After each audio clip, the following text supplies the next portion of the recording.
Good morning everyone. তো আজকে সকালে সমস্ত কাজবাজ সেরে আমি এখন চলে এসেছি অফিসে। তো আজকে অফিসে আমাদের পিকনিক হচ্ছে, তার জন্য আজকে অফিসে রান্না হচ্ছে চিকেন। এখানে সমস্ত কিছু চিকেনের প্রিপারেশান চলছে। এখানে পেছে এখানে মশলাপাতি সব রাখা আছে। এখানে আলুগুলো বয়েল করা হয়ে গেছে, আর এর মধ্যে আছে চিকেন রান্না করা আছে একেবারে। চিকেন কারি বানানোর জন্য সবার ফার্স্টে আমি পেঁয়াজগুলো ফ্রাই করে নিচ্ছি তেলের মধ্যে। এরপর আমি আদা রসুনের পেস্টগুলো একে একে করে কড়াইয়ের মধ্যে দিয়ে দেবো।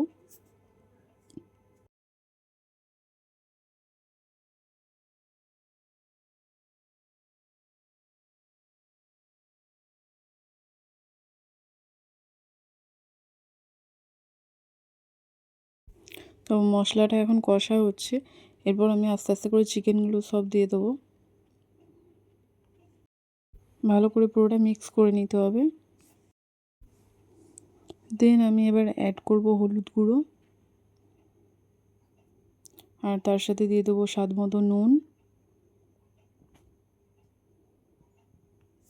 কাশ্মীরি রেড চিলি পাউডার, আর দিয়ে দেবো একটুখানি ধনে গুঁড়ো, আর তার সাথে দিয়ে দেবো একটুখানি চিকেন মশলা। তো এবার পুরোটা ভালো করে কষতে হবে।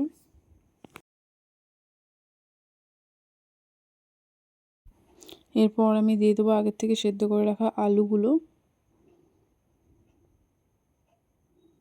চিকেনের মধ্যে গোটা রসুন দিলে খুব ভালো লাগে, তার জন্য আমি চিকেনের মধ্যে 2টো রসুন দিয়েছিলাম।